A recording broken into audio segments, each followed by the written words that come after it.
और एक खास मेहमान हमारे साथ हैं, सपा प्रमुख पूर्व मुख्यमंत्री उत्तर प्रदेश और लगातार चर्चा में भी है हमारे साथ अखिलेश यादव जी। अखिलेश यादव जी, कीमती समय आपने निकाला, मंच पर आए, ITV नेटवर्क पर आप आए, बहुत शुक्रिया अखिलेश जी आने के लिए। बहुत धन्यवाद आपका। अखिलेश जी, सबसे पहले आपसे जानना चाहेंगे, क्योंकि आपने आजकल तो कैंपेन रुका हुआ है, इलेक्शन कमीशन ने 15 तारीख तक फिलहाल रोका है। 5 साल बीजेपी की सरकार रही, आज की डेट में जो ये चुनाव चलेगा इसमें इश्यूज क्या होगा? वो 5 बड़े मुद्दे जिसको लेकर समाजवादी पार्टी चुनाव में जनता के बीच में।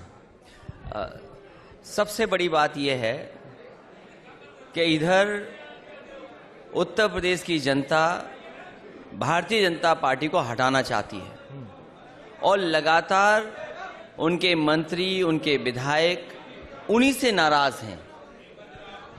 अखिलेश जी, एक बार अगर आप कह देंगे, क्योंकि समर्थक नहीं, मैं चाहूंगा जितने लोग हैं अगर सुनेंगे तो अच्छा लगेगा। आप कुछ मत बोलिए, आप केवल सुनिए। ठीक है अखिलेश जी, 5 बड़े मुद्दे जिसको लेकर समाजवादी पार्टी और आप जनता के बीच में। उत्तर प्रदेश की जनता चाहती है और भारतीय जनता पार्टी ने जो जनता को वादे किए थे, क्या आज किसान की आय दोगुनी हो गई? जो वादा किया था कि महंगाई कम होगी, भारतीय जनता पार्टी की सरकार आते ही महंगाई बढ़ गई, बड़े पैमाने पे बेरोजगारी बढ़ी है। बड़े बड़े आयोजन लखनऊ में हुए थे जिसमें इन्वेस्टमेंट को लेकर के उन्होंने MOU साइन किए थे। आज जनता जानना चाहती है कि वो MOU जो साइन हुए थे वो जमीन पर कितने उतरे हैं। ठीक है, ये बड़े मुद्दे हैं, इससे लोगों का जीवन जुड़ा है। अगर लोग चाहते हैं कि उनके जीवन में खुशहाली आए तो कम से कम महंगाई कम हो, किसानों का लाभ पहुंचे और जो नौकरी रोजगार के बड़े बड़े सपने दिखाए थे वो रोजगार मिलेगी कि नहीं मिलेगी, ये बड़े मुद्दे हैं जिसकी वजह से जनता नाराज है। उत्तर प्रदेश के हमारे सहयोगी दल जितने भी हैं और ज्यादातर उत्तर प्रदेश की जनता जाति जनगणना भी चाहती है। ये भारतीय जनता पार्टी जाति जनगणना के पक्ष में नहीं है। ठीक है अखिलेश जी, जब ये प्रचार शुरू हुआ, डेट्स तो अभी आई है, शुरू करता हूं उसी से, क्योंकि यूपी में कई सारे मुद्दे थे जिस पर पलटवार हुआ, वार हुआ, आप भी बोले, बीजेपी भी बोली, कांग्रेस भी बोली। तो शुरुआत जो हुई, आप कहिए जिसने पेस पकड़ा, पहली गियर पे जब गाड़ी लगी उत्तर प्रदेश में, तो वो पहली चीज आई जिन्ना और गन्ना। उसको लेकर बड़ा आक्रामक रुख रहा और उन्होंने कहा कि साहब आपने जो तुलना करी है वो तुलना गलत है। हालांकि उसके बाद आपने क्लैरिफिकेशन दिया, क्योंकि आज मंच पे है। क्या जो मुद्दा था वो आज यही है कि भाई जिन्ना का एक डिस्कशन हो, गन्ने का डिस्कशन हो, जो पब्लिक से जुड़ा मुद्दा है वो गायब? ये सुविधा किसी दल के पास नहीं है कि किसी भी तरीके से किसी भी मुद्दे को कैसे बदला जाए। ये अगर सुविधा किसी के पास है तो वो भारतीय जनता पार्टी के पास है। मैंने केवल इतना कहा कि ये देश के तमाम लोग एक ही संस्था से पढ़े और देखिए इनके रास्ते कैसे हुए और उसी को लेकर के भारतीय जनता पार्टी ने बड़ा मुद्दा बनाया। सवाल उस नाम का नहीं है, सवाल ये था कि उत्तर प्रदेश की में नफरत की राजनीति खत्म होगी कि नहीं खत्म होगी। जो भारतीय जनता पार्टी लगातार नफरत की राजनीति कर रही है, बांटने की राजनीति कर रही है, जातियों में झगड़ा कराने की राजनीति कर रही है, एक दूसरे को नीचा दिखाने की राजनीति कर रहे हैं। और पूरे देश ने देखा जिस समय किसान आंदोलन कर रहे थे, यही भारतीय जनता पार्टी के लोग जिन किसानों के लिए आय दोगुनी कर रहे थे उन किसानों को आतंकवादी कह रहे थे, इन किसानों को मवाली कहा गया। और जब वोट की चिंता हुई तो भारतीय जनता पार्टी ने वो तीनों काले कानून वापस ले लिए। भारतीय जनता पार्टी ने जो कानून वापस लिए वो केवल वोट के लिए हैं, उनकी नीयत साफ नहीं है। और कई उनके नेता ये कह चुके हैं कि हो सकता है ऐसे कानून दोबारा लाए जाएं। ठीक है अखिलेश जी, जो कानून वापस लिए, क्या आपको लगता है उससे चेंज हुआ है, खासतौर से पश्चिम उत्तर प्रदेश का माहौल? पहला। दूसरा, आपकी बातचीत जयंत चौधरी के साथ, दोनों चीजें एक साथ। भारतीय जनता पार्टी की नीयत को वो समझती है जनता। किसान इस बार अपने मान सम्मान की लड़ाई लड़ने जा रहा है और जब किसान मान सम्मान की लड़ाई लड़ेगा तो भारतीय जनता पार्टी का उत्तर प्रदेश से सफाया करेगा। जहां तक समाजवादी पार्टी का गठबंधन जैन जी से है, मुझे उम्मीद है कि आने वाले समय में जब मतदान पड़ेगा, उत्तर प्रदेश से भारतीय जनता पार्टी का सफाया होगा। वैसे तो भारतीय जनता पार्टी कह रही है कि 80% उनके साथ लोग हैं, 20% हमारे साथ हैं, ये कहते हैं। सच्चाई ये है कि 80% जनता भारतीय जनता पार्टी के खिलाफ है, समाजवादी पार्टी और समाजवादी पार्टी के गठबंधन के साथ खड़ी है, और 20% जनता उनको हटाना चाहती है। तो जब 80% हमारे साथ खड़े हैं, सहयोगी दलों के साथ जनता खड़ी है, और 20 उनके खिलाफ है, तो बताइए भारतीय जनता पार्टी साफ होगी उत्तर प्रदेश से कि नहीं होगी? और कभी कभी भारतीय जनता पार्टी कहती है कि उनको 3/4 सीट मिलने वाली हैं। वो 3/4 नहीं है, वो बता रहे हैं कि हमें 3 या 4 ही सीट मिलने वाली हैं। नहीं, लेकिन सीट की क्योंकि आपने चर्चा करी, हर बार अमूमन हम देखते थे कि बीजेपी सीट अनाउंस करती थी। अब की बार आपने बहुत लंबा फासला खींच दिया और कुछ छोड़ा भी नहीं। 60-70 सीट, 80 सीट, 100 सीट भी आप छोड़ते तो वहां लगता कि हाँ चलिए भाजपा लड़ रही है। आपने एक बार की शुरुआत में बिल्कुल पेस पकड़ा और कहा साहब 400 सीट हम जीत रहे हैं। और मैंने इस बात को इसलिए कहा, जिस समय समाजवादी सरकार थी उत्तर प्रदेश में, समाजवादी पार्टी को जनता ने पूरा बहुमत दिया था और बहुमत की सरकार थी। उस समय भारतीय जनता पार्टी के पास 47 विधायक थे। जब वो 47 विधायक से 324-325 पहुंच सकते हैं, इन 5 सालों में उत्तर प्रदेश को बर्बाद किया भारतीय जनता पार्टी ने, तो 47 से समाजवादी पार्टी 400 क्यों नहीं पहुंच सकती? वो खुद 47 से 325 हो गए। और जिस तरीके से जनता में नाराजगी है, इनके विधायक कूटे जा रहे हैं। हाल में ही उन्नाव में इनका विधायक कूटा गया, इससे पहले इनका सांसद कूटा गया। कई गांव में ये घुस नहीं पा रहे हैं, कई गांव में इनकी गाड़ियां दौड़ाई गई। इनके ही बनाए हुए गवर्नर इनके खिलाफ खड़े हैं और वो कह रहे हैं कि भारतीय जनता पार्टी गांव में नहीं घुस सकती।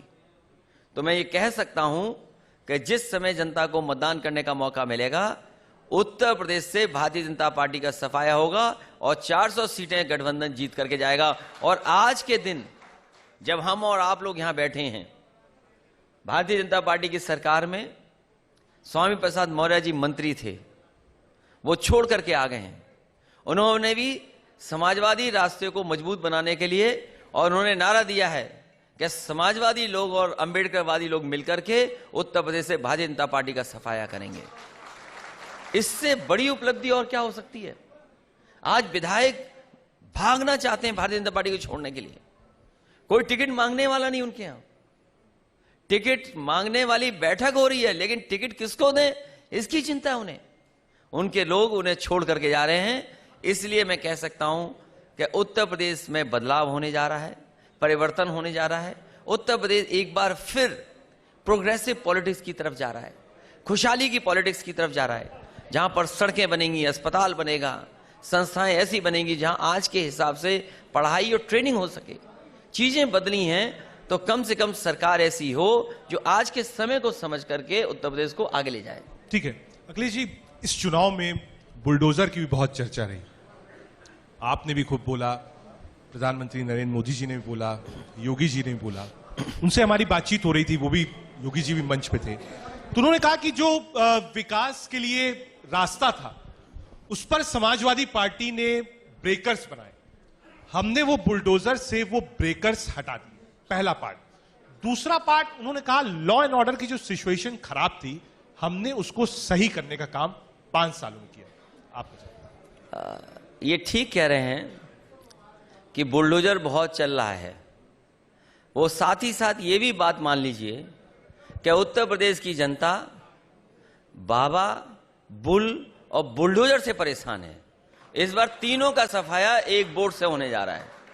और जहां तक कानून व्यवस्था का सवाल है, एनसीआरबी का आंकड़ा निकाल के देखें अगर हम, जो भारत सरकार का है, उसमें सबसे ज्यादा असुरक्षित महिलाएं, बेटियां अगर कहीं हैं तो उत्तर प्रदेश में हैं। सबसे ज्यादा नेशनल ह्यूमन राइट कमीशन से नोटिस किसी प्रदेश को मिली हैं तो वो उत्तर प्रदेश को मिली है। सबसे ज्यादा कस्टोडियल डेथ अगर कहीं हुई है उत्तर प्रदेश में हुई है। ऐसा ठोको राज कहीं नहीं देखा होगा। और जहां समाज में और भारत में और खासकर उत्तर प्रदेश में ऐसा ठोको राज नहीं देखा होगा। किसी को पता ही नहीं है किसको ठोक दें। कभी जनता पुलिस को ठोक रही है और पुलिस जनता को ठोक रही है। ये ठोको राज लाने का काम अगर भारतीय जनता पार्टी ने किया है तो ये ठोको राज भी इस बार हटने जा रहा है। ठीक है अखिलेश जी, इसी से जुड़ा एक सवाल है। बीजेपी ने जो कैंपेन है, जो अखबारों में हम देखते हैं, पोस्टर्स देखते हैं, उसमें फोटोग्राफ्स है, उसमें वही लॉ एंड ऑर्डर की बात है। साथ ही साथ रेड कैप, जो लाल टोपी आप पहने हैं, उसको लेके भी कहा गया कि साहब ये रेड बिल्कुल अलर्ट वाली टोपी। ये जो विज्ञापन है, भारतीय जनता पार्टी ने कई विज्ञापन दिए हैं उत्तर प्रदेश में और वो विज्ञापनों की पोल खुल गई थी। एक बार इन्होंने फ्लाईओवर दिखाया, इस उत्तर प्रदेश की जागरूक जनता ने पकड़ लिया ये बंगाल का फ्लाईओवर है। उसके बाद इन्होंने विकास फिर दिखाने की कोशिश की, उसमें कारखाने दिखाए। कारखानों की तस्वीर कोई उत्तर प्रदेश की नहीं थी, वो अमेरिका से चोरी करके लाए थे। अभी हाल ही में उत्तर प्रदेश में जो एक एयरपोर्ट बनना था, इन्हें जो तस्वीर चुराई वो चीन से तस्वीर चुराई। तो लोग समझ गए हैं इनके विज्ञापन झूठे हैं, इनका हर वादा जुमला निकला। इस बार झूठ के फूल की कोई बात चलने वाली नहीं है। झूठ के फूल का सफाया होने जा रहा है इस बार। अखिलेश जी, बार बार जब टारगेट किया जाता है, इलेक्शंस में होता है, एक आरोप पार्टी पर परिवारवाद का बहुत लंबा लगता है और कहा जाता है कि साहब एक ही परिवार की पार्टी है। बीजेपी को देखिए, कौन अध्यक्ष होगा पता नहीं है। कांग्रेस को देखिए, एक ही दल के लोग हैं, अध्यक्ष बन जाएंगे। तो एक आरोप, बार बार एक नैरेटिव है कि भाई परिवारवाद का एक बड़ा आरोप लगता है समाजवादी पार्टी पर। भारतीय जनता पार्टी में बड़े पैमाने पर परिवारवाद है। ये परिवारवाद वो तो है जो राजनीति में दिखाई देता है, लेकिन अगर ध्यान से देखा जाए, सबसे ज्यादा परिवारवाद अगर किसी दल में है तो वो भारतीय जनता पार्टी में है। बहुत सारे अधिकारी ऐसे हैं जो कहीं ना कहीं रिश्तेदार हैं, परिवार के सदस्य हैं, जिनके भारतीय जनता पार्टी से सीधे संबंध हैं। तो क्या उस परिवारवाद के बारे में नहीं सोचा जाएगा? मुझे याद है अमरोहा का जब चुनाव था, जिसमें पुलिस कप्तान वहां पोस्टेड थे, वो भारतीय जनता पार्टी के एक सांसद के दामाद थे। इस तरह न जाने कितने उत्तर प्रदेश में आप देख लोगे जहां पर परिवार से ही संबंधित लोग पोस्टिंग और वहां पर कई ऊंचे पदों पर बैठे हैं। आने वाले समय में समाजवादी पार्टी इनकी शिकायत करने जा रही है चुनाव आयोग पर भी। कैसे अधिकारी जो भारतीय जनता पार्टी के रिश्तेदार हैं उनको हटाया जाए, उनके रहते हुए निष्पक्ष चुनाव नहीं हो सकता। एक तो ये पहलू है परिवारवाद का। और भारतीय जनता पार्टी अपना परिवार नहीं देख रही, उनके कई लोगों के परिवार के सांसद हैं, विधायक हैं, मंत्री हैं, आखिरकार उन्हें अपना परिवारवाद नहीं दिखाई दे रहा। कर्नाटक में जो मुख्यमंत्री बने हैं वो भी किसी न किसी के परिवार के सदस्य थे तभी मुख्यमंत्री बने। तो भारतीय जनता पार्टी को दूसरों का परिवारवाद दिखाई देता है, अपना परिवारवाद उन्हें नहीं दिखाई देता। ठीक है अखिलेश जी, क्योंकि परिवार की बात हो रही है, बहुत समय से लोग आपसे पूछते थे शिवपाल जी कहां जाएंगे, शिवपाल जी से अलायंस होगा कि नहीं होगा, आप मिलेंगे कि नहीं मिलेंगे। एक ट्वीट था और मैंने पढ़ा और उसमें लिखा हुआ था कि आप बहुत भावनात्मक हो गए जब आप शिवपाल जी से मिले जाकर। हालांकि वो फोटोग्राफ हम लोग ने नहीं देखी, लेकिन किसी ने मुझसे कहा कि बहुत भावनात्मक था। आज भी मीटिंग्स चल रही थी। सवाल लोगों के मन में यह है कि बहुत वक्त लगा और कैसे हुआ। इस बार समाजवादी पार्टी की कोशिश थी कि जितने भी क्षेत्रीय दल हैं और उत्तर प्रदेश में वो दल जो भारतीय जनता पार्टी को हटाना चाहते हैं, वो दल जो किसान और गरीब के लिए कुछ करना चाहते हैं, जो भेदभाव की राजनीति उसको मिटाना चाहते हैं, इसलिए चाचा को भी साथ लेकर के आए। चाचा का भी एक दल है, उनका भी एक संगठन है, जहां और दलों को साथ लाया तो उनके दल को भी मैंने साथ लाने का काम किया। ठीक है, ऊपी राजभर आपके पास हैं, जैन से आपकी बात चल रही है, शिवपाल जी से आपकी बात चल रही है, कई ऐसे छोटे छोटे भी दल हैं जिनसे आपकी बातचीत चल रही है। एक सवाल यह भी उत्पन्न होता है, आप मुख्यमंत्री रहे 5 साल तक, युवा भी हैं, ऐसा भी नहीं है कि कोई this is not last election. लोग ये भी एक बड़े पॉलिटिकल पंडित ये भी सोचते हैं कि आप अकेले भी लड़ सकते थे चुनाव, आप जनता के बीच में जा सकते थे, आपके पास कैडर था, आपके पास कैंडिडेट्स था, हर जगह आपके पास बूथ पे वर्कर थे।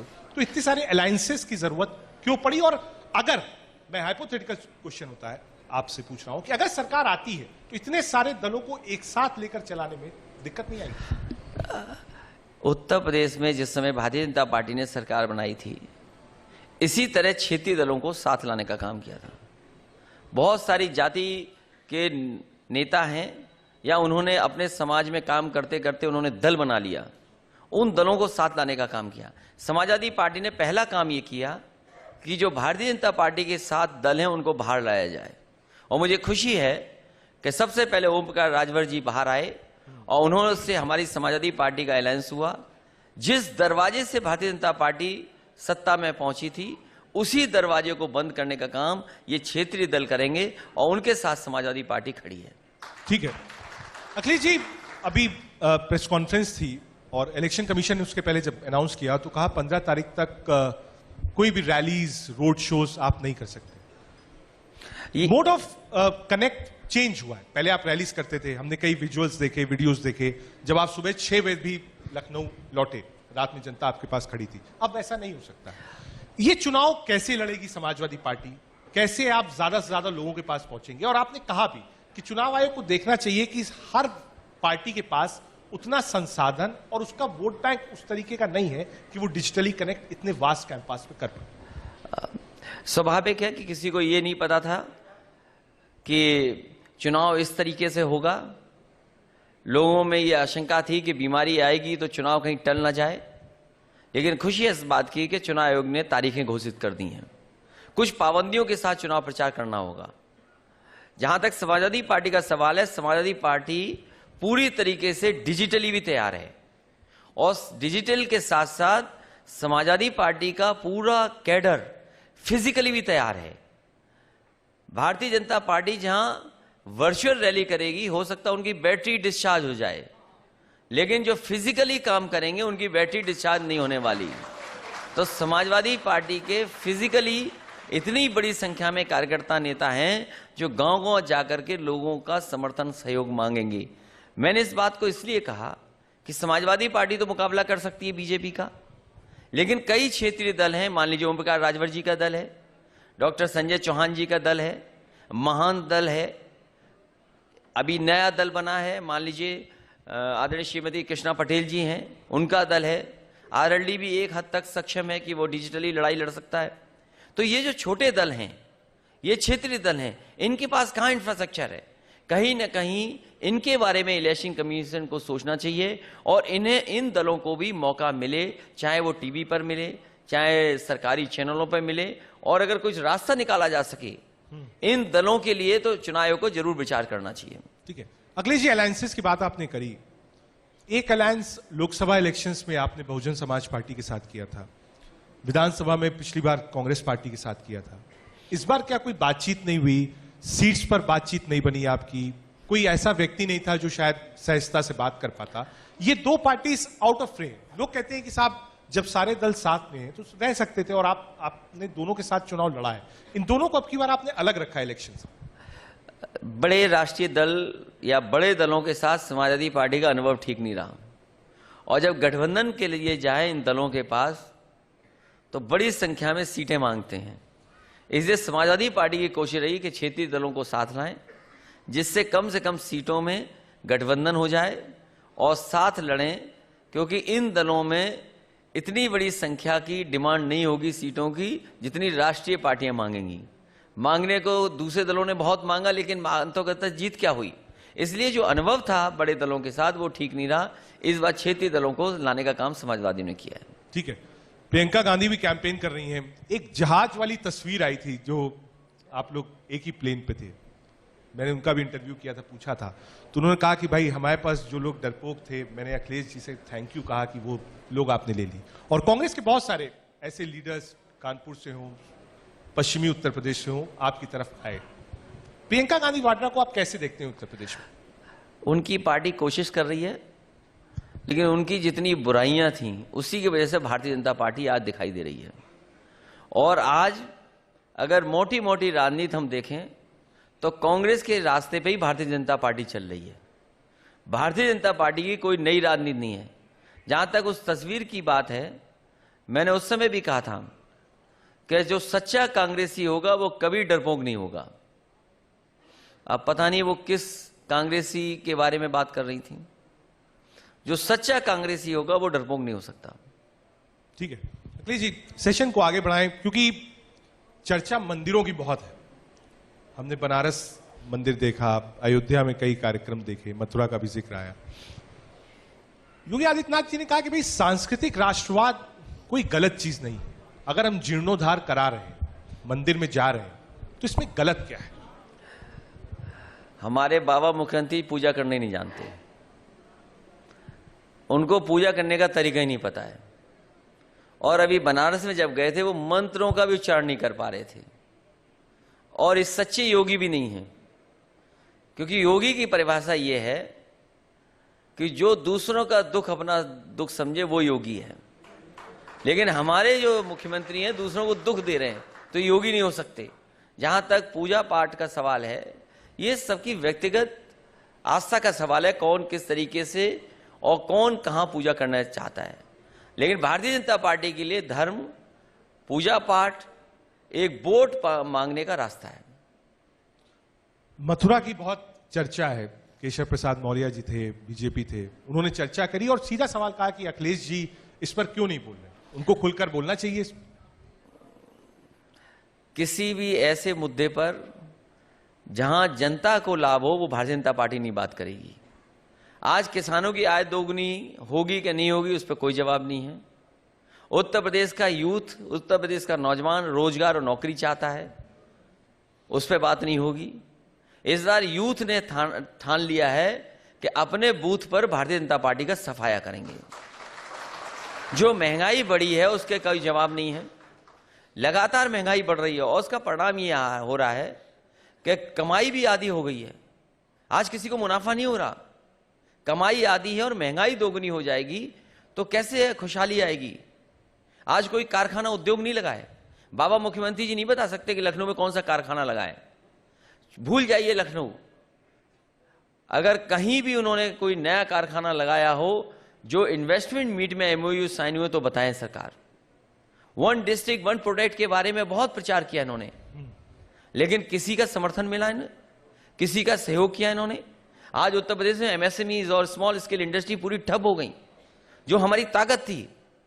मैं आपको भरोसा दिलाता हूं कि जब कभी भी समाजवादी सरकार बनेगी तो जितनी भी सरकारी नौकरियां हैं, जो रिक्त पद हैं, उनको सबसे पहले भरा जाएगा। और चाहे हमें एमएसएमईज को या स्मॉल स्केल इंडस्ट्री को सपोर्ट करना पड़े तो नए फैसले लेकर के किसी भी तरीके से सपोर्ट करेंगे जिससे रोजगार के ज्यादा अवसर पैदा हों। ठीक है, बिजली को लेकर आपने कई एक संकल्प लिया और कहा कि साहब 300 यूनिट तक बिजली हम फ्री देंगे और किसानों को सिंचाई के लिए फ्री देंगे। ये एक मॉडल फ्रीबीज का जो था वो पहले साउथ में बहुत चलता था। साउथ में इसका कल्चर बहुत था। दिल्ली में भी हमने देखा कि यूनिट्स के हिसाब से आया। आपको लगता है इतने बड़े प्रदेश में ये इकोनॉमिकली फिजिबल होगा? ये बिजली का सवाल बड़ा है और हमने तो कई बार ये भी मांग की समाजवादियों ने कि उत्तर प्रदेश ने दो बार सरकार भारत में बनवाई है भारतीय जनता पार्टी की। दिल्ली में सरकार बनी है उत्तर प्रदेश की वजह से। सबसे ज्यादा लोकसभा के सांसद उनके जीते हैं, इस बार विधायक भी बड़ी संख्या में जीते हैं। लेकिन उत्तर प्रदेश का कोटा जो बिजली का होता वो अभी तक भारतीय जनता पार्टी ने नहीं बढ़ाया। अगर ये कोटा बिजली का बढ़ा देते तो आज आम जनता को बिजली का बिल इतना नहीं देना पड़ता जितना आज बिल देना पड़ रहा है। और जिस समय बिजली सस्ती होगी, या हमने जो 300 यूनिट फ्री का कहा है, ये सीधा सीधा हमारे गरीब किसान और आम लोगों को फायदा पहुंचाने वाला है। अगर ये बिल बच रहा है तो कहीं ना कहीं वो खर्चा करेंगे, कहीं ना कहीं उससे उनके परिवार में कुछ और काम हो जाएंगे। और जहां तक बिजली का सवाल है, ये जरूर बता रहे कि हमारा इतना घाटा है। अभी सरकार कहती है 90,000 करोड़ का घाटा है। आखिरकार डबल इंजन की सरकार ये 90,000 करोड़ का घाटा कैसे कर दिया इन्होंने? इसका जवाब भारतीय जनता पार्टी के पास क्या है? ये डबल इंजन की सरकार ऐसी है कि एक दूसरे के पहिए के वो नट बोल्ट खोल रहे हैं लोग कि चले ही नहीं इनके। आखिरकार 90,000 करोड़ का घाटे की जिम्मेदारी किसकी है? लेकिन मैं कह सकता हूं कि जितने भी बिजली के कारखाने उत्तर प्रदेश में बने हैं और लग रहे हैं, जिस समय लग जाएंगे समाजवादी सरकार उनको लगाएगी, पूरा करेगी और आम जनता को 300 यूनिट फ्री बिजली देंगे। साथ ही साथ किसानों की सिंचाई भी फ्री होगी। ठीक है अखिलेश जी, क्योंकि ब्राह्मण पॉलिटिक्स भी उत्तर प्रदेश में खूब जोरों पर है, खूब चर्चा में।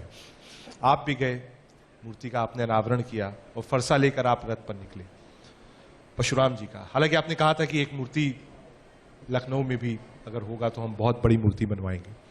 तो माना जाए कि एक जो सॉफ्ट हिंदुत्व है, जो एक मैसेजिंग है, वो हर पार्टी देना चाहती है। अब लड़ाई जो है वो परशुराम पे आ गई है, आपकी और भारतीय जनता पार्टी। भारतीय जनता पार्टी ने भी परशुराम को पकड़ा। समाजवादी पार्टी और खासकर मैं, सभी जितने भी भगवान विष्णु के अवतार हैं सबको मैं मानता हूं। और मुझे खुशी है इस बात की कि कुछ समाजवादी साथियों ने भगवान परशुराम का मंदिर बनाया और उससे भारतीय जनता पार्टी की आंख खुल गई। उन्होंने भी भगवान परशुराम जी का मंदिर बना दिया। कम से कम समाजवादियों ने उनकी आंख खोलने का काम किया है।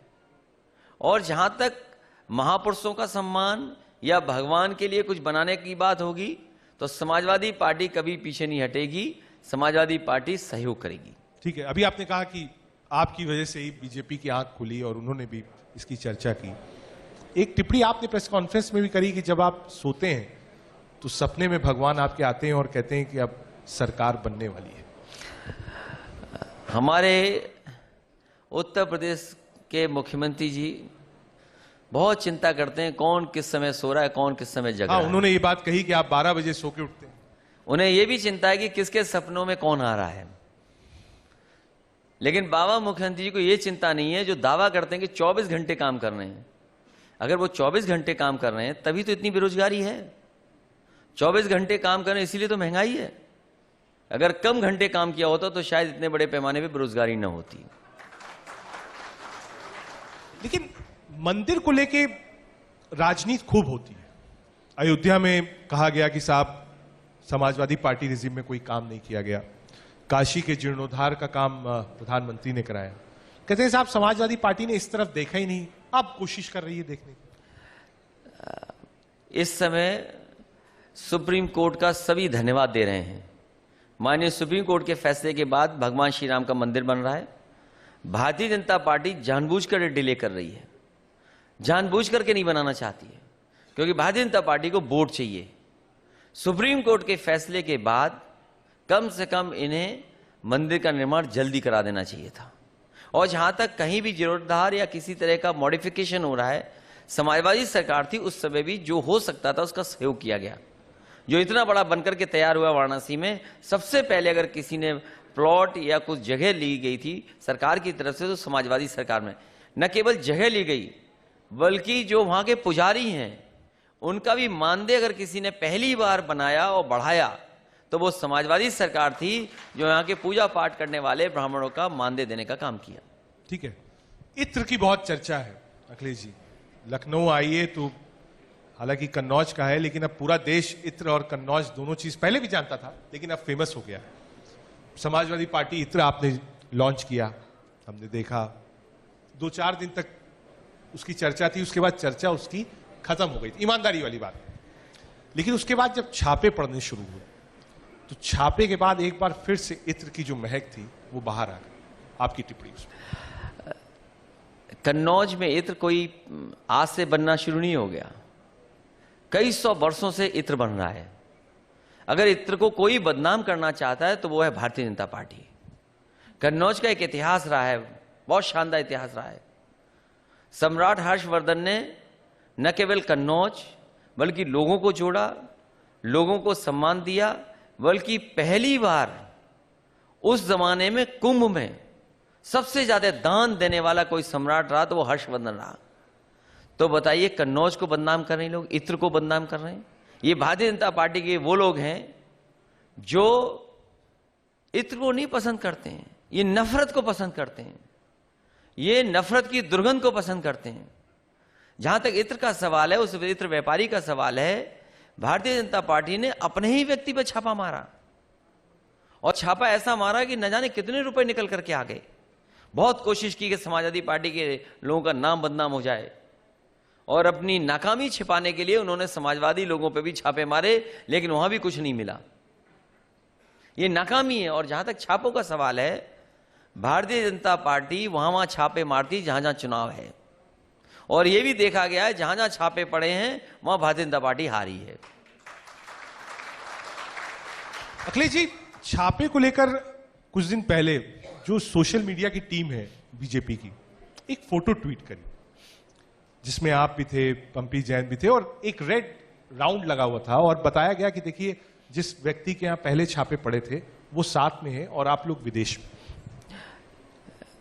भारतीय जनता पार्टी के झूठ के फूल में खुशबू नहीं आ सकती। ये झूठ का फूल है, ये इनकी हर बात झूठी है, इनके विज्ञापन झूठे हैं, जो ट्वीट किया गया वो भी झूठा है।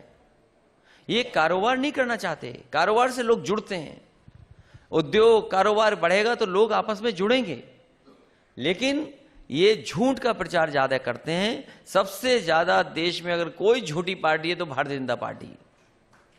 ये इन्हें 100 बार झूठ ना बोलना पड़ेगा तब सच बना पाएंगे, लेकिन इस बार जनता तैयार है, इनकी हर चाल को समझ गई है, इनका झूठ चलने वाला नहीं है। उत्तर प्रदेश की जनता इनको इस बार सबक सिखाने का काम करेगी। ठीक है अखिलेश जी, क्योंकि चुनाव में बहुत सारी पार्टीज हैं, आपने कहा गठबंधन नहीं करेंगे। असुद्दीन ओवैसी भी इस बार कैंपेन कर रहे हैं, वेस्टर्न यूपी हो, लखनऊ में भी थे 3-4 दिन पहले। उन्होंने कई बार दबे शब्दों में ये बात कही कि अखिलेश जी चाहे तो हम उनसे गठबंधन कर सकते हैं, और जिनका उनके साथ बातचीत चल रही थी वो अब आपके साथ है। ओवैसी साहब की एंट्री उत्तर प्रदेश में राजनीतिक तौर पर कैसे देखते हैं? उत्तर प्रदेश की जनता ने समाजवादी पार्टी को विकल्प के रूप में देख लिया है, और समाजवादी पार्टी जनता के साथ खड़ी है इस बदलाव के लिए। इसलिए अब गठबंधन और इस तरह का अब आगे कुछ नहीं हो पा रहा है, क्योंकि चुनाव की तारीख आ गई है। समाजवादी पार्टी सीधा सीधा जनता के साथ खड़ी है इस भारतीय जनता पार्टी को हटाने के लिए। ठीक है अखिलेश जी, क्योंकि थर्ड वेव है कोविड की, इलेक्शन कमीशन ने भी कहा मत है, क्योंकि कोविड की बातचीत है। मुख्यमंत्री योगी आदित्यनाथ जी ने कहा कि जब कोविड काल था तो अखिलेश जी निकले नहीं, लोगों से नहीं मिले। कांग्रेस ने भी यही कहा कि जब जनता को जरूरत थी तब मिले नहीं। आपने आरोप लगाया कि जो मैनेजमेंट होना चाहिए था सरकार का कोविड पैंडेमिक में, सेकेंड वेव में, वो नहीं रहा। उत्तर प्रदेश की सरकार और बाबा मुख्यमंत्री अपनी नाकामी को छिपाना चाहते हैं। आखिरकार जो 21 अधिकारियों की टीम थी, क्या वो टीम नाकाम नहीं थी? कितनी हजारों लाशें गंगा के किनारे बहती लोगों ने देखी। वो तस्वीर कैसे भूल सकता है कोई, जो गाजीपुर की थी, बक्सर की थी, वाराणसी की तस्वीरें आई, इलाहाबाद की तस्वीरें आई, उन्नाव की तस्वीरें आई, कन्नौज की तस्वीरें थीं। वो गंगा के किनारे हजारों लाशें बह रही थीं। दाह संस्कार के लिए लकड़ी नहीं पुजा पाए। और इसी राजधानी में लखनऊ में, जहां इनकी 21 अधिकारियों की टीम रहती थी जो कोविड मैनेजमेंट कर रही थी, जब दाह संस्कार ज्यादा होने लगे, क्रियाक्रम जब इसी किनारे होने लगे, तो इस सरकार के पास लकड़ी नहीं थी लकड़ी देने के लिए, और लोगों ने किलोमीटरों में दाह संस्कार की तैयारी कर ली और दाह संस्कार हुए। अपनी नाकामी छिपाने के लिए टीन शेड लगाया। इसलिए मैं कहना चाहता हूं, जिम्मेदारी सरकार की थी। उत्तर प्रदेश की जनता ने वो समय भी देखा जिस समय लॉकडाउन लगा और मजदूर पैदल पैदल घर पहुंचे थे। अगर किसी ने अनाज छोड़ा था जनता को तो भारतीय जनता पार्टी ने। और कोविड का मिसमैनेजमेंट अगर किसी की वजह से है तो भारतीय जनता पार्टी की सरकार की वजह से है। वो विपक्ष पे थोप नहीं सकते। विपक्ष के लोग अगर निकल रहे थे मदद के लिए तो उन पे मुकदमे लगाए जा रहे थे। क्या विपक्ष के लोगों की बात अधिकारी सुनेंगे जो ऑक्सीजन बांट रहे थे? विपक्ष के लोगों की क्या वो अधिकारी सुनेंगे जो उस समय रेमडेसिविर इंजेक्शन था वो बांट रहे थे? आखिर अधिकारी किसकी सुन रहे थे? अधिकारी सरकार की सुन रहे थे। ये जिम्मेदारी सरकार की थी, ये जिम्मेदारी विपक्ष की नहीं थी। ये जिम्मेदारी खाने से लेकर के इलाज, बिस्तर, दवाई किसी की थी तो वो सरकार की थी। अगर ऑक्सीजन नहीं कोई दे पाया है तो वो सरकार नहीं दे पाई है। उसके जिम्मेदार अगर कोई है तो बाबा मुख्यमंत्री खुद जिम्मेदार हैं। उन्हें खुद इस बार हटना पड़ेगा। ठीक है, लेकिन अखिलेश जी, जो उस दौरान आपने वैक्सीन को लेकर बयान दिया, आप रिग्रेट करते हैं? क्योंकि आज वो लोग जो डबली वैक्सीनेटेड है, वो एटलीस्ट, मैं ये नहीं कह सकता हूं कि हर व्यक्ति सिक्योर है, लेकिन कम से कम वो अपने आप को उनसे ज्यादा सिक्योर मान सकता है जिसने एक भी डोज नहीं लगवाई। इस बीमारी के बारे में भी अभी भी पढ़ाई चल रही है। जो प्रोटोकॉल है उसको फॉलो करेंगे। समाजवादी लोग लगातार प्रोटोकॉल का फॉलो कर रहे हैं। और जहां तक समाजवादी पार्टी का सवाल है, मैंने खुद कई मौकों पर अपील की है कि सभी लोग वैक्सीन लगवा लें। और अब तो वैक्सीन लगाने लग गई जिनको, उनको भी कुछ बीमारी हो रही है, तो ये बहस लंबी है। लेकिन उसके बावजूद भी मैं कहूंगा कि सरकार अगर चाहे तो सबको वैक्सीन लगा ले, और जिस दिन उत्तर प्रदेश में सभी लोगों को वैक्सीन लग जाएगी तो आखिरी वैक्सीन जो बचेगी वो मैं लगवा लूंगा। मतलब आपने अभी तक वैक्सीन नहीं लगवाई अखिलेश जी? अभी तक तो मैंने नहीं लगाई है, एक भी डोज नहीं लगवाई? अभी तक एक भी डोज नहीं लगवाया मैंने। बड़ी बात है अखिलेश जी, क्योंकि लगातार लोग कह रहे हैं, और मतलब ठीक है आपके पास अपनी एनालिसिस होगी, लेकिन डॉक्टर्स ये कह रहे हैं। इस पे इसलिए बहस मत करिए क्योंकि जहां वैक्सीन लगी हुई है, फर्स्ट डोज, सेकंड डोज, अब थर्ड वो कह रहे हैं बूस्टर। हाँ, अभी फोर्थ बूस्टर भी आएगा, उसके बाद भी बीमारी जाने वाली नहीं है। इसलिए जो प्रोटोकॉल है उसको हम लोग मानेंगे, समय समय पर मास्क लगाएंगे, भीड़ में नहीं जाएंगे। प्रचार भी अगर करना पड़ेगा तो अपने कार्यकर्ताओं से कहेंगे कि घर में जाएं, गांव-गांव जाएं, दरवाजे खटखटाएं, लोगों से मिलें और कहें कि बदलाव करिए। वही हमारी अपील होगी। ठीक है अखिलेश जी, एक बड़ी बहस इस बात पे भी है कि ये भाजपा का विकास है या सपा का विकास है। एक्सप्रेस हाईवे का जब मुख्यमंत्री जी उद्घाटन करते हैं तो आप कहते हैं इसकी नींव मैंने रखी थी। कानपुर मेट्रो का जब उद्घाटन प्रधानमंत्री करते आए तो आपने कहा साहब ये काम मैंने किया था। अस्पताल का उद्घाटन होता है तो आप कहते हैं ये भी हमने बनवाया था। तो ये हालांकि एक औपचारिक होता है। दिल्ली में भी मेट्रो उस वक्त मदन लाल खुराना, अटल बिहारी वाजपेयी जी के समय में उसका आप कह सकते हैं शिलान्यास नहीं हो पाया था, शुरुआत हुई थी, लेकिन शीला जी ने करी। तो ये एक ऑनगोइंग प्रोसेस है। हो सकता है कि जितने काम अभी हो रहे हो, कल आपकी सरकार आए या कोई किसी की भी सरकार आए, वो आदमी फीता काटता है। इसको लेकर इतना विवाद क्यों उत्तर प्रदेश में? भारतीय जनता पार्टी वो पार्टी है जो दूसरों का काम अपना काम बताती है। जब से ये सरकार में आए हैं, शिलान्यास का शिलान्यास कर रहे हैं, उद्घाटन का उद्घाटन कर रहे हैं, नाम बदल रहे हैं, रंग बदल रहे हैं। इसलिए मैंने कई मौकों पर कहा कि जो समाजवादी पार्टी के प्रोजेक्ट्स थे उन्हीं को पूरा कर रहे हैं। इसलिए याद दिलाते हैं कि समाजवादी पार्टी की सरकार में वो काम हुए थे। दुर्भाग्य इस बात का है कि भारतीय जनता पार्टी इस बात को स्वीकार नहीं करती है कि ये दूसरे दल का काम था, दूसरे दल का काम हम पूरा कर रहे हैं। चाहे वो एक्सप्रेस वे हो, समाजवादी पार्टी प्रोग्रेसिव पार्टी है, समाजवादी पार्टी डेवलपमेंट चाहती है, समाजवादी पार्टी खुशहाली चाहती है। और खुशहाली के लिए, डेवलपमेंट के लिए सबसे बड़ी बात है कि उत्तर प्रदेश का इंफ्रास्ट्रक्चर कैसे बेहतर हो। मुझे याद है कि सबसे पहले एक्सप्रेस वे बनाने का काम और इस तरह के वेल डिजाइन और अलाइनमेंट अच्छा देने का काम अगर किसी ने किया देश में तो समाजवादी सरकार में हुआ, जो एक्सप्रेस वे आज भी देश का सबसे बेहतर एक्सप्रेस वे है। यही नहीं, कैंसर इंस्टीट्यूट बनाने का काम, जिला मुख्यालयों को 4 लेन से जोड़ना, बिजली का उत्पादन उत्तर प्रदेश में कैसे बढ़े, ट्रांसमिशन लाइंस कैसे बड़ी बने, डिस्ट्रीब्यूशन सिस्टम उत्तर प्रदेश का कैसे बेहतर हो, मेडिकल फैसिलिटीज कैसे बेहतर हो, अस्पताल कैसे बने, मेडिकल कॉलेजेस बनाए गए। और मुझे खुशी है इस बात की, आज जितने भी एम्स उत्तर प्रदेश में बन रहे हैं, अगर जमीन किसी ने दी है तो समाजवादी सरकार में वो जमीनें दी गई हैं, चाहे वो रायबरेली का एम्स हो और चाहे गोरखपुर का एम्स है। इस तरह समाजवादी सरकार में काम होते रहे, और केवल इंफ्रास्ट्रक्चर के साथ साथ नहीं बल्कि समाज में और भी काम होना जरूरी होते हैं। समाजवादी पेंशन दी हम लोगों ने, समाजवादी लोगों ने लैपटॉप डिस्ट्रीब्यूट करके दिखा दिए। न केवल उत्तर प्रदेश बल्कि देश का सबसे बेहतरीन पुलिस के लिए रिस्पांस सिस्टम दिया, जो डायल 100 था वो डायल 112 कर दिया। तो बहुत सारे काम ऐसे किए समाजवादी लोगों ने जो सीधे सीधे जनता से जुड़े हुए काम थे। लेकिन आज अगर हम पीछे मुड़ करके देखते हैं, जो जो काम समाजवादियों ने किए थे उन कामों को बर्बाद करना और कबाड़ा अगर किसी ने किया तो भारतीय जनता पार्टी ने किया। कम से कम भारतीय जनता पार्टी को यह स्वीकार करना चाहिए कि एक्सप्रेस वे अगर किसी ने बनाने का काम शुरू किया था तो समाजवादी लोग थे। ये बात भारतीय जनता पार्टी क्यों नहीं स्वीकार करती है?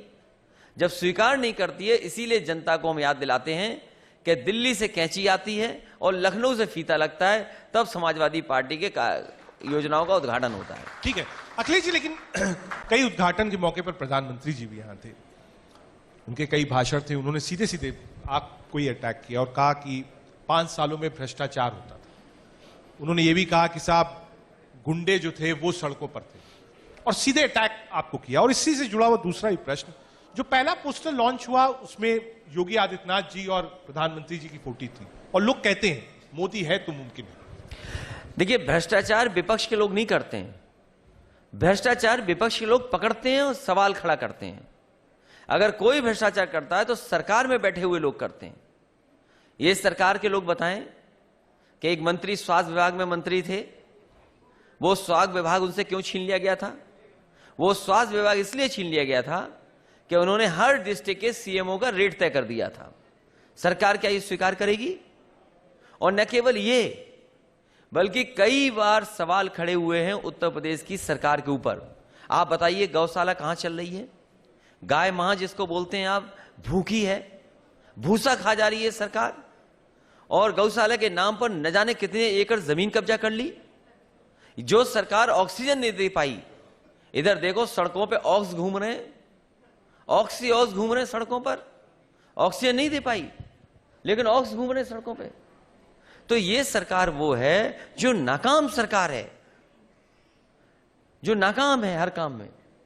पलायन का एक बहुत बड़ा इशू था पिछले इलेक्शन में, खासतौर से कह रहा था मुख्यमंत्री जी से मेरी जब मैं उनसे बात कर रहा था मंच पे, तो उन्होंने कहा कि वो सरकार संरक्षण देती थी। अमित शाह जी और जेपी नड्डा जी ने रैली में यहां तक कहा कि कई ऐसे थे आतंकवादी जिनको यहां पर बेल कराई गई, जिनको सजा नहीं कराई गई, और अखिलेश यादव जी ने खुला कहा कि उनको छुड़वाने का काम किया। देखिए, जहां तक मैं पिछले सवाल का जवाब नहीं दे पाया था, पूरे देश में कहीं भी किसी अपराधी को आपने क्रिकेट खेलते हुए नहीं देखा होगा। बाबा मुख्यमंत्री जी के जमाने में अपराधी क्रिकेट खेल रहे हैं, माफिया क्रिकेट खेल रहे हैं, और कई माफिया ऐसे लोग हैं जो जेल में हैं। एक एक मीटर का उनके पास जाता है टिफिन, जो टिफिन है उसका साइज 1 मीटर का है, जेल में जाता है। तो सरकार को अपने माफिया नहीं दिखाई देते हैं। मैं पहले दिन से कह रहा हूं कि सरकार टॉप 10 माफियाओं की सूची दे, लेकिन आज तक 10 माफियाओं की सूची नहीं निकली है। हम कहते हैं प्रदेश का ना दो, डिस्ट्रिक्ट स्तर पर 10 माफियाओं की सूची दे दें, तो भारत सरकार इसमें सहयोग करे हमारे बाबा मुख्यमंत्री का। और बाबा मुख्यमंत्री क्यों दे देंगे? इन पे खुद मुकदमे लगे थे, इन्होंने खुद मुकदमे वापस लिए। और जिन्हें पलायन की चिंता है, जिन्हें पलायन की चिंता है, बताओ हमारे बाबा मुख्यमंत्री पलायन करके खुद आ गए, बताओ खुशहाल हुए कि नहीं हुए? हमारे जो बाबा मुख्यमंत्री हैं खुद पलायन होकर के यहां आए, क्या बाहर के नहीं है? तो पलायन तो खुशहाली है इनके लिए। इसका जवाब है उनके पास कुछ? अच्छा अखिलेश जी, क्योंकि लोगों के बीच आप जाएंगे, 5 बड़ी चीजें अगर आप सरकार में आते हैं उत्तर प्रदेश के लिए क्या हो? समाजवादी सरकार बनने पर, और समाजवादी पार्टी अभी चुनाव में अपना मैनिफेस्टो लेकर के आएगी, प्राथमिकता पे सबसे पहले 300 यूनिट आम लोगों की फ्री करने का काम करेगी सरकार। दूसरा, हमारे किसानों की सिंचाई मुफ्त होगी, और सिंचाई मुफ्त के साथ साथ जिस तरीके से बुनकर भाइयों की रेट फिक्स बिजली थी, उसी तरीके से जो नेताजी ने सुविधा दी थी, उसी तरह हमारे बुनकर भाइयों को भी बिजली की सुविधा मिलेगी। पिछली बार समाजवादी सरकार में लैपटॉप बांटे गए थे, लाखों लाख लैपटॉप बांटे गए थे। इस बार फिर समाजवादी सरकार ने फैसला लिया है कि आगे पढ़ाई करने के लिए और लोगों को आज के समय पर अच्छी पढ़ाई कर सकें, उसके लिए लैपटॉप देने का भी इंतजाम होगा। और आप मैनिफेस्टो का इंतजार करिए, बाकी योजनाएं मैनिफेस्टो में होंगी। आप इस बात की बात कर रहे हैं, लेकिन योगी जी तो लगातार जो स्मार्टफोन्स हैं वो हैं, बांट रहे हैं, तो कैसे जनता कहेगी साहब हमको तो मिल ही रहा? हमारे बाबा मुख्यमंत्री जी को एक अध्यापक लगा लेना चाहिए जो उन्हें स्मार्टफोन चलाना सिखाए। अभी अध्यापक उन्होंने लगाया था रटने वाला, वो बिजली के कारखाने का नाम नहीं रट पा रहे थे। एक अध्यापक लगातार उन्हें सिखा रहा है, तब भी रट नहीं पाए हैं। और एक अध्यापक गणित का लगा लें, क्योंकि वो 3 चौथाई हैं, वो 3 या 4 सीटें उनकी आने वाली हैं। अपनी गिनती ठीक कर लें, 80 और 20 वाली। ठीक है अखिलेश जी, एक बयान आपका था और उस पर बहुत सारी टिप्पणियां हुई, क्योंकि आप आज हैं मंच पर। जब वाराणसी में प्रधानमंत्री नरेंद्र मोदी थे तो आपने कहा जब आखिरी समय आता है तब आदमी वाराणसी आता है। मैंने ये कहा कि जब सरकार का आखिरी समय आ गया है तब वाराणसी जा रहे हैं। और सरकार का यकीन करिए आखिरी समय है। सरकार जाने वाली है। और जब से आज की घटना उन्होंने सुनी होगी और देखी होगी, आज विधायक घूम रहे हैं कब इस्तीफा दे दें, मंत्री इस्तीफा देना चाहते हैं, मंत्री इस्तीफा लिख करके बैठे हुए हैं। बहुत सारे मंत्रियों ने इस्तीफा लिख लिया है। जब से आदरणीय स्वामी प्रसाद मौर्य जी ने अपना इस्तीफा लिखा है, उन्हीं के इस्तीफे की नकल बना करके बहुत सारे मंत्रियों ने इस्तीफा बना करके रख लिया है। अखिलेश जी, विधायकों ने इस्तीफा लिख लिया है। हालांकि आप मंच पर हैं, आपके पास कितने लोग और टच में हैं? जो मिनिस्टर्स हैं आपके टच में, एसएमएस आपके पास है?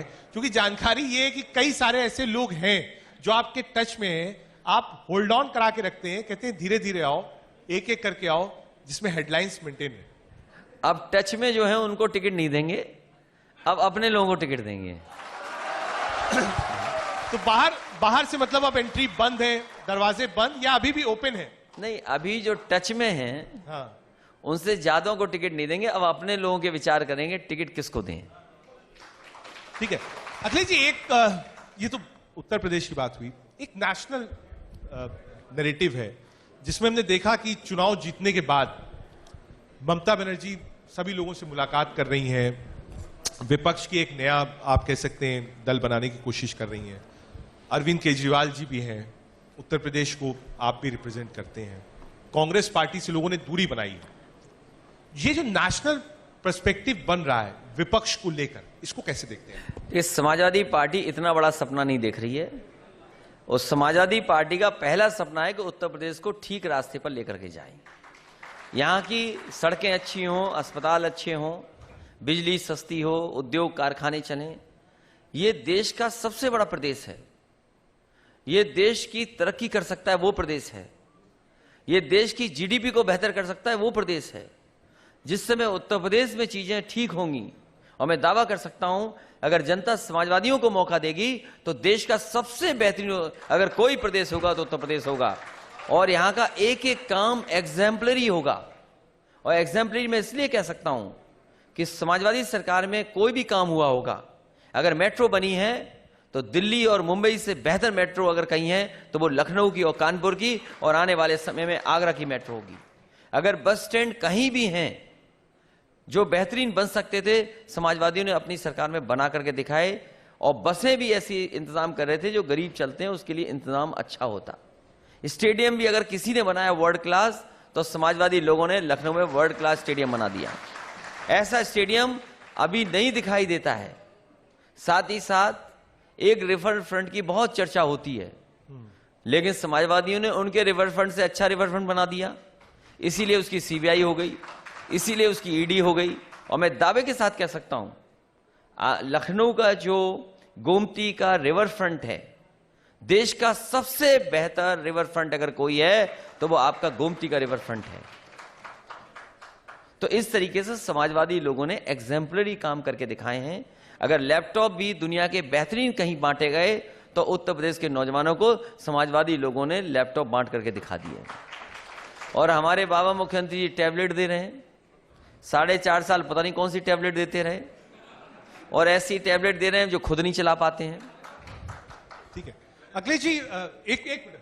अखिलेश जी, जब शुरुआत हुई, आपने कैंपेन की शुरुआत करी, तो पहला वीडियो जो हमने देखा, आप नेताजी से आशीर्वाद दे रहे थे, और पहला वीडियो जो हम लोग को मिला, हम लोगों ने देखा, उसमें था एक अच्छे पहलवान, राजनीतिक दांवपेच के माहिर नेताजी माने जाते हैं। क्या अभी भी आप पूछते हैं उनसे कि क्या होना चाहिए, जो बड़े डिसीजंस हैं वो गाइड कैसे करते हैं अब आपको? हमने कुछ दिन पहले अभी देखा कि कल या परसों नेताजी समाजवादी पार्टी कार्यालय में थे, वर्कर्स से बातचीत कर रहे थे। अब कैसे वो आपको ग्रूम करते हैं? क्योंकि रथ यात्रा शुरू करनी थी, और मुझे याद है उत्तर प्रदेश में सबसे पहले रथ यात्रा जब नेताजी ने शुरू की, उसके बाद समाजवादी सरकार बनी। और जब जब मुझे मौका मिला रथ चलाने का, रथ जब जब चला है उस समय समाजवादी सरकार बनी है। इस बार भी रथ चलाने में कामयाब हो गए, इसलिए रथ चलाने से पहले नेताजी का आशीर्वाद लेना जरूरी था। मैंने आशीर्वाद लिया, और जहां तक नेताजी का कोई सुझाव होता है उस पर जरूर विचार करता हूं। ठीक है, एक सवाल अरविंद जी, मैं कह रहा हूं कि अभी ओम प्रकाश राजभर आए थे, तो बहुत लंबी बातचीत हुई। तो उन्होंने ये कहा कि भाई देखिए, अखिलेश जी ने जो वादा किया वो कहा कि मंत्री बनना तो पक्का है। मैंने पूछा कि भाई अखिलेश जी अभी इंटरव्यू दे रहे थे, उन्होंने कहा कि अगर बीजेपी 2 बनाती है डिप्टी सीएम तो मैं 4 बनाऊंगा। तो मैंने उनसे पूछा तो वो उस बात के लिए तो तैयार नहीं हुए, लेकिन उन्होंने इस वादे को कहा कि अखिलेश जी ने वादा किया है कि जो भी हमारे घटक दल हैं वो मंत्री बनेंगे। देखिए, अगर आप देखेंगे, अगर उत्तर प्रदेश को देखेंगे तो एक कैबिनेट मंत्री बेहतर है स्टूल मंत्री के सामने, और एक और डिप्टी सीएम है जो लखनऊ का कूड़ा और गंदगी अभी तक नहीं हटा पाए। सोचिए, मेयर थे यहां के, डिप्टी सीएम है उत्तर प्रदेश के, और लखनऊ का कूड़ा नहीं हटा पाए, बताइए आप। तो इसलिए सवाल यह है कि अगर Bharatiya Janata party deputy CM का लॉलीपॉप देगी तो अगर वो 4 देंगे तो हम 8 देंगे, वो अगर 8 देंगे तो हम 16 देंगे। तो ये परंपरा किसने डाली है? भारतीय जनता पार्टी ने। तो कुछ काम भारतीय जनता पार्टी से भी सीख लेने चाहिए।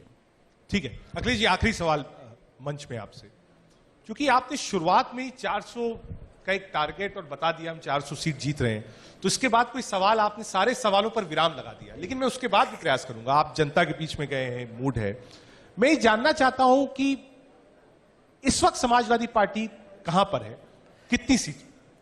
देखिए, बहुत सारे सर्वे आ रहे हैं, बहुत सारे लोग एनालिसिस कर रहे हैं, जो मैं समझ सकता हूं। और जिस तरीके से समाजवादी पार्टी से हर दल के नेता जुड़ रहे हैं, चाहे वो कांग्रेस पार्टी हो, चाहे वो बीजेपी हो, चाहे वो बहुजन समाज पार्टी हो, मुझे खुशी इस बात की है कि बड़े बड़े नेता भी समाजवादी पार्टी के साथ खड़े हो रहे हैं। और वो इसलिए खड़े हो रहे हैं क्योंकि उत्तर प्रदेश की जनता बदलाव चाहती है, यहाँ का किसान बदलाव चाहता है, यहाँ का मजदूर बदलाव चाहता है, यहाँ का नौजवान बदलाव चाहता है, और बदलाव के साथ साथ यहाँ के लोग चाहते हैं कि भविष्य बेहतर हो, आने वाला समय खुशहाली का हो, आने वाला समय तरक्की का हो। इन भारतीय जनता पार्टी के लोगों ने नफरत की राजनीति की है, लोग नफरत की राजनीति को नहीं पसंद कर रहे हैं। इसलिए मैं कह सकता हूं, जब वो 47 से 325 जीत सकते हैं तो समाजवादी सरकार भी बनेगी, 400 गठबंधन जीत करके सरकार बनेगी। ठीक है, बहुत शुक्रिया अखिलेश जी, आपने कीमती वक्त निकाला और इंडिया न्यूज के मंच पे आए। बहुत शुक्रिया अखिलेश यादव जी। बहुत धन्यवाद आपका, बहुत थैंक यू सो मच।